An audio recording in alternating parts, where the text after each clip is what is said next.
नमस्कार, मैं हूं पी सिसोदिया और आज पहुंचा हूं आऊ में, जहां पर चुनावी रणभेरी बच चुकी है और आजाद समाज पार्टी से भी इस बार जोधपुर में लोकसभा का प्रत्याशी है, वो हमारे साथ है। उनके साथ चर्चा करेंगे वो किस मुद्दों को लेकर, किस विजन को लेकर, किस कामों को लेकर इलेक्शन लड़ रहे हैं और क्यों लड़ रहे हैं, और जोधपुर की जनता के लिए वो लोकसभा में जाकर, सबसे बड़ी देश की पंचायत में जाकर वो किस मुद्दों को उठाने की बात करेंगे। सर, पहले तो बहुत बहुत स्वागत है आपका। किस मुद्दों को लेकर जो आप इलेक्शन लड़ रहे हैं, क्या मुद्दे हैं आपके यहाँ के लोकल और पूरी जोधपुर की लोकसभा के?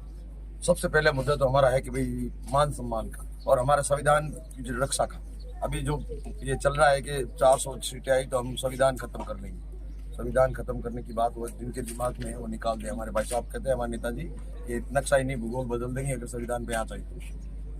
लेकिन ऐसा क्या मुख्य जो आपके मुद्दे हैं लोकल यहाँ के इशू, जोधपुर के पानी के हैं, सड़कों के हैं, किस क्षेत्र को है, शिक्षा के हैं, रक्षा को लेकर, किस चीज को लेकर आपके मुद्दे रहेंगे? मुद्दे हमारे एक महिला छात्रावास बढ़ रहा है, जिसमें गहलोत साहब, उसके गहलोत साहब की सरकार थी, उन्होंने यहाँ मुड़ लगा दिया, आज तक हम पता नहीं।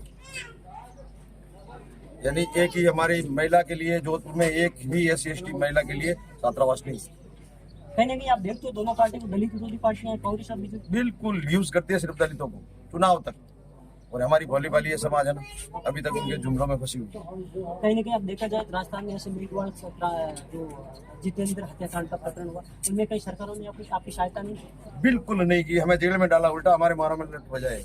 इंदर मेघवाल की टाइम में इतना लाठीचार्ज हुआ है, मेरे मार अभी तक दुखते हैं, कभी रात को सोता हूँ।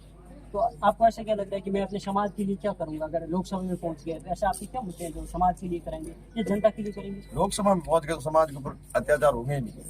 हम यही चाहते हैं कि हमारी हिस्सेदारी सुनिश्चित हो। कहीं ना कहीं आपको लग रहा है कि आपकी सीटों को आरक्षित करना चाहिए? बिल्कुल। अभी जो 2026 में जो रिजर्व हो रहा है उसमें 2 सीटें हमें रिजर्व चाहिए जो। आपने इसके लिए आंदोलन या प्रयास किए बस इसके लिए? अब शुरू हो गया प्रयास। अब जो बीजेपी है वो कह रही है श्री राम को लेकर कहीं ना कहीं 400 पार का नारा लगा रही है। लग रही है आपको कि 400 पार आएगी? उनको नींदें उड़ी हुई है, ये तो सिर्फ गुमराह कर रहे हैं जनता को। आपका समाज एक सीट से लड़ रहा है या और कई सीटों से जो राजस्थान में लड़ रहा है? राजस्थान 5 सीटों पर लड़ रहे हैं। तो किसके जा रहा है? आप इंडिपेंडेंट लड़ रहे हो आपकी पार्टी के साथ? बिल्कुल अकेले पार्टी के साथ, कोई किसी के साथ। अगर 1-2 सीट आ गई तो किसके साथ जाने का विचार है?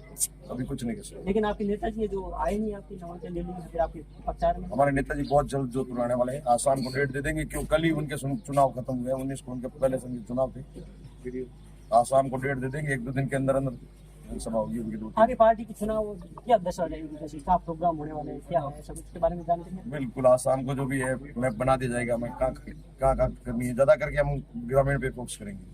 आपके क्या नाम है? आप इस पार्टी से कब से जुड़े हैं और किस मुद्दों को लेकर आप इनका समर्थन करते हैं? पार्टी से नहीं, मैं तो झंडे से जुड़ा हूँ जब से हम लोग बहुत संभाला तब से। आपको भी लग रहा है कि कहीं ना कहीं राजस्थान में दलित विरोधी भाजपा या कांग्रेस पार्टी है तो इनका अत्याचार कर रही है? इस चीज कहने की आवश्यकता नहीं। मैं उदाहरण के रूप में आपको देता हूँ, जब कन्हैया का मर्डर होता है तो उसकी 50 लाख की कीमत है, और जब हमारे आदमी दलित समाज का मारा जाता है उसकी 5 लाख। मैंने अशोक गहलोत को भी कहा था हाईकोर्ट के सामने कि भाई जब धारा 302 है मर्डर की तो हमारा मुआवजा भी क्यों नहीं, तो धारा हमारी जंग की जाए, आप मर्डर की। यानी कि मतलब हत्या होने के बाद एक अलग 1-2 समाजों को एक अलग नजर से देखा जाता है। नीति भी नहीं है कि इनको न्याय मिले, इसलिए हम लोग चाहते हैं हमारा जो समाज नालायकी की तरफ जा रहा है, हम लोग जगह करके उसको लायक बनाएंगे। लंबी लड़ाई है देश के अंदर, मान सम्मान की लड़ाई, हमारी मान सम्मान हम खुद लाएंगे। कहीं ना कहीं SC/ST है जो हमेशा कांग्रेस के साथ और कोर वोटर रहा है, घर की बात नहीं रहते।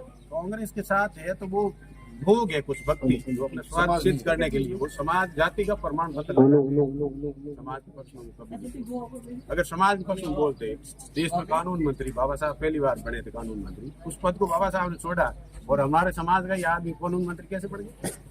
लेकिन वो कह रहे हैं आपकी बात 370 हटाई और ऐसे बड़े बड़े बहुत काम करके 2047 एक विकसित भारत में मिलेगा। भी नहीं, उनके कहने से कोई विश्व गुरु बनेगा नहीं। विश्व गुरु तब था जब देश में राज था, और वापिस उन्हीं लोगों के हाथ में जब राज आएगा तभी विश्व गुरु बनेगा। आज विदेशी ताकतें कितनी हमारे देश में काम कर रही है, कितनी बड़ी कंपनी हमारे देश में काम कर रही है। एक कंपनी आई थी 200 साल राज किया अंग्रेजों की, आज कितनी कंपनियां देश चल रही, और धन्ना सेठों के पैसों से ही तो ये सरकार चल रही है। उनकी तो सरकार करोड़ों अरबों पैसे कहाँ चला रही, बताओ। पैसों के बल पे जो सरकार बढ़ाएगी, आज अगर 100 करोड़ रुपया लगा करके कोई कैंडिडेट जीतेगा तो वो पहले अपना पैसा वसूल करेंगे, जनता का काम करेंगे। बीजेपी वाले नारा लगा रहे हैं, जो राम को लाए हम उनको लाएंगे। आप भी मानते हैं राम को? मानते क्यों नहीं मानते? हम राम को मानते, राम है ही तभी तो बोल रहे हैं हम लोग।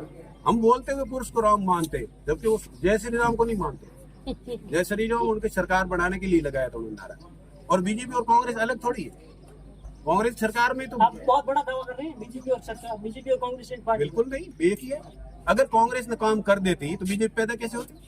और सारे के सारे कांग्रेस के नेता आज बीजेपी में जा रहे, वॉशिंग मशीन में वो साफ हो रहे हैं। बिल्कुल हाँ, ये भी एक बड़ा मुद्दा रहा है कि कांग्रेस के बहुत से नेता सारे जो लोग हैं, अगर मान लो कांग्रेस बीजेपी के खिलाफ होते तो कांग्रेस के नेता बीजेपी में क्यों जा रहे? मेरी समझ से बाहर है। ऐसा कोई ये सवाल उनसे करो। मैं करूंगा। ऐसा कोई संदेश जो आप देना चाहिए अपने दर्शकों को, अपने मत को?